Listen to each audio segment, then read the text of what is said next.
بسم اللہ الرحمن الرحیم۔ السلام علیکم محترم ناظرین، پہلے ہم نے ایک ویڈیو میں آپ کے ساتھ بی بی فاطمہ اور حضرت علی کی شادی کا مکمل واقعہ بیان کیا ہے، اور آج کی ویڈیو میں آپ کے ساتھ بی بی فاطمہ کی رخصتی کے وقت حضور پاک صلی اللہ علیہ وآلہ وسلم نے انہیں جہیز میں کیا کچھ دیا تھا اور ان کی رخصتی کیسے ہوئی تھی، یہ تمام واقعہ شیئر کروں گی۔ ویڈیو کو مکمل اینڈ تک دیکھیے گا اور میرے چینل کو سبسکرائب بھی کر لیں تاکہ ایسی اسلامی معلومات آپ تک پہنچتی رہے۔ حضور پاک صلی اللہ علیہ وآلہ وسلم نے ہجرت کے دوسرے سال پہلی ذی الحج کے دن سیدینہ حضرت فاطمہ رضی اللہ عنہ کو حضرت علی کے گھر بھیجا۔ اسی لیے شادی اور نکاح کے درمیان تقریباً 10 مہینے کا فاصلہ رکھا گیا تھا۔ شاید نکاح کا صیغہ جلدی بڑھانے کی وجہ یہ تھی کہ دوسرے رشتے مانگنے والوں کے لیے یہ جواب واضح ہو جائے۔ شادی کی دیر کرنے کی وجہ یہ تھی کہ شہزادی فاطمہ جسمانی خد و خال کے لحاظ سے بہتر ہو جائیں۔ خاتون جنت کا جہیز جو آقا کریم صلی اللہ علیہ وآلہ وسلم نے رخصتی کے وقت دیا تھا، ان میں یہ چیزیں شامل تھیں: ایک الماری، چادر باندھ کی ایک چارپائی، چمڑے کا گدا جس میں روئی کی جگہ کھجور کی چھال بچھی ہوئی تھی، ایک چھال، ایک مشک، 2 چکیاں، 2 مٹی کے گھڑے۔ حضرت علی حضرت ام ایمن کے ساتھ حضور پاک صلی اللہ علیہ وآلہ وسلم کی خدمت میں حاضر ہوئے۔ حضرت علی فرماتے ہیں، حضور صلی اللہ علیہ وآلہ وسلم نے مجھ سے پوچھا کہ اے علی، کیا تم اپنی زوجہ کے ساتھ رہنا چاہتے ہو؟ میں نے عرض کی، جی یا رسول اللہ صلی اللہ علیہ وآلہ وسلم۔ آپ صلی اللہ علیہ وآلہ وسلم نے ارشاد فرمایا، بڑی محبت اور عزت سے انشاءاللہ عز و جل آج رات سے تم اپنی زوجہ کے ساتھ ہی رہا کرو گے۔ جب پیاری بیٹی حضرت بی بی فاطمہ رضی اللہ عنہ کا جہیز حضور پاک صلی اللہ علیہ وآلہ وسلم کے سامنے لے کر آئے تو آپ صلی اللہ علیہ وآلہ وسلم جہیز کو دیکھ کر آنکھیں نم ہو گئیں اور آپ رونے لگے۔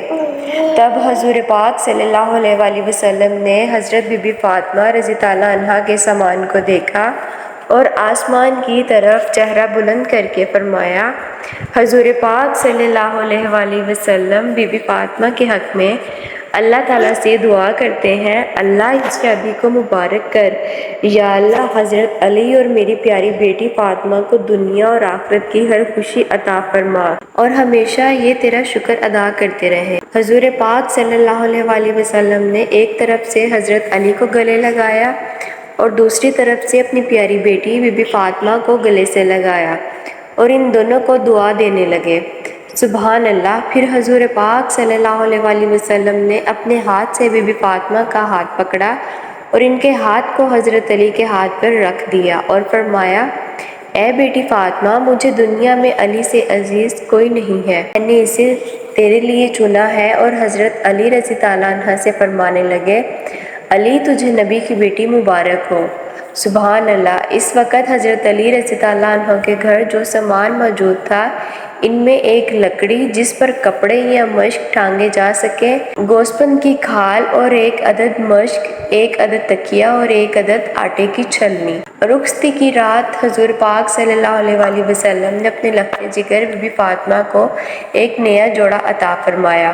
اس کے بعد بی بی فاطمہ رضی اللہ عنہ رخصت ہو کر حضرت علی کے گھر آ گئی۔ حضرت علی سیدینہ فاطمہ رضی اللہ عنہ سے محبت بھری گفتگو کرنے لگے، یہاں تک کہ رات کا اندھیرا چھا گیا تو بی بی فاطمہ رضی اللہ عنہ رونے لگیں۔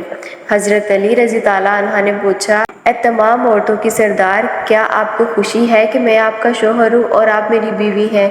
بی بی فاطمہ فرماتی ہیں، میں کیوں نہ راضی ہوں، آپ تو میری رضا بلکہ اس سے بھی بڑھ کر ہے۔ میں تو اپنی اس حالت و معاملے کے متعلق سوچ رہی ہوں، جب میری عمر بیت جائے گی اور مجھے قبر میں داخل کر دیا جائے گا۔ آج میرا عزت و فخر کے بستر میں داخل ہونا کل قبر میں داخل ہونے کی مانند ہے۔ آج رات ہم اپنے رب کی بارگاہ میں کھڑے ہو کر عبادت کریں گے، وہی عبادت کا زیادہ حق رکھتا ہے۔ اس کے بعد وہ دونوں عبادت کی جگہ کھڑے ہو گئے اور ساری رات اپنے رب کی عبادت میں گزار دی۔ اسی لمحے ایک بوڑھی عورت نے صدا دی، ایک جوڑے کا سوال کرتی ہوں۔ حضرت سیدینہ فاطمہ رضی اللہ عنہ نے یہ سنا تو آپ قرآن کی وہ آیت یاد کرنے لگیں، ترجمہ کہ تم ہرگز نیکی کی منزل تک نہیں پہنچ سکتے جب تک کہ تم اپنی محبوب چیزوں میں سے راہ خدا میں انفاق نہ کر دو۔ آپ نے شب زفاف میں ہی اپنا شادی والا جوڑا جو حضور پاک صلی اللہ علیہ وسلم نے انہیں دیا تھا، اسے بڑھیا کو دے دیا۔ چنانچہ حق زوجیت ادا کرنے سے پہلے ابتدائی 3 دن ان دونوں ہستیوں نے 3 دن روزے اور رات عبادت الہی میں بسر کی۔ شادی کے کچھ ہی عرصہ بعد نبی پاک صلی اللہ علیہ وسلم کو حضرت فاطمہ الزہرا کی جدائی اور دوری کی وجہ سے پریشانی رہنے لگی۔ اسی لیے آپ صلی اللہ علیہ وسلم نے سوچا کہ بیٹی اور داماد کو گھر میں ہی جگہ دے دی جائے۔ حضرت حارث بن نعمان رضی اللہ عنہ جو کہ خلیل القدیر صحابی تھے، جب ان کو اس بات کا پتہ چلا تو حضور پاک صلی اللہ علیہ وسلم کے پاس چلے آئے اور کہا، خدا کی قسم کھا کر کہتا ہوں کہ میرا جو گھر آپ کے ساتھ ہے وہ آپ لے لیں۔ حضور پاک صلی اللہ علیہ وسلم فرمانے لگے، اللہ پاک تمہیں اس کا اجر دے۔ اسی طرح سے حضرت علی اور حضرت فاطمہ رضی اللہ عنہ رسول اللہ صلی اللہ علیہ وسلم کے ہمسائے بن گئے اور بی بی فاطمہ اپنے والد کے گھر کے قریب ہی رہنے لگی۔ حضور پاک صلی اللہ علیہ وسلم کے داماد اور بیٹی بی بی فاطمہ رضی اللہ عنہ اور حضرت علی کی تو وہ شان ہے کہ ان کے ولیمے پر ایک معجزہ بھی ہوا تھا۔ شادی کے دوسرے تیسرے دن ہی ایک صحابی حضور پاک صلی اللہ علیہ وسلم کے پاس تشریف لے کر آتے ہیں اور فرماتے ہیں، یا رسول اللہ، میں بیٹی فاطمہ اور حضرت علی کی دعوت کرنا چاہتا ہوں۔ میرے پاس ایک چھوٹا سا جانور موجود ہے، میں ذبح کر کے بیٹی فاطمہ اور حضرت علی کی دعوت کرنا چاہتا ہوں۔ صحابی کی بات سن کر حضور پاک صلی اللہ علیہ وسلم نے مسکرا کر فرمایا، اللہ پاک آپ کی اس دعوت کو قبول کرے۔ حضور پاک صلی اللہ علیہ وسلم نے حضرت بلال حبشی کو بلوایا اور کہا کہ مدینے میں جا کر سب سے کہہ دو کہ آج علی اور فاطمہ کا ولیمہ ہے۔ پورا مدینہ اس شادی میں شامل ہوا تھا اور سب نے پیٹ بھر کر کھانا کھایا تھا، لیکن اللہ کی قدرت اور شان دیکھیں، کھانا ویسے کا ویسا ہی تھا، حالانکہ جانور چھوٹا تھا۔ یہ ہے ہمارے پیارے نبی اور ان کے گھرانے کی شان۔ حضرت علی اور بی بی فاطمہ نے نہایت خوبصورت زندگی بسر کی اور بہترین مثال قائم کی۔ اللہ تعالیٰ سے دعا ہے کہ ہمیں بھی ان کے نقش قدم پر چلنے کی توفیق عطا فرمائے، آمین ثم آمین۔ امید کرتی ہوں آج کی ویڈیو آپ کو بہت پسند آئی ہوگی۔ کمنٹ کر کے ضرور بتائیے گا۔ ویڈیو کو لائک کریں اور چینل کو سبسکرائب کر لیں تاکہ ایسی اچھی اسلامی معلومات آپ تک پہنچتی رہے۔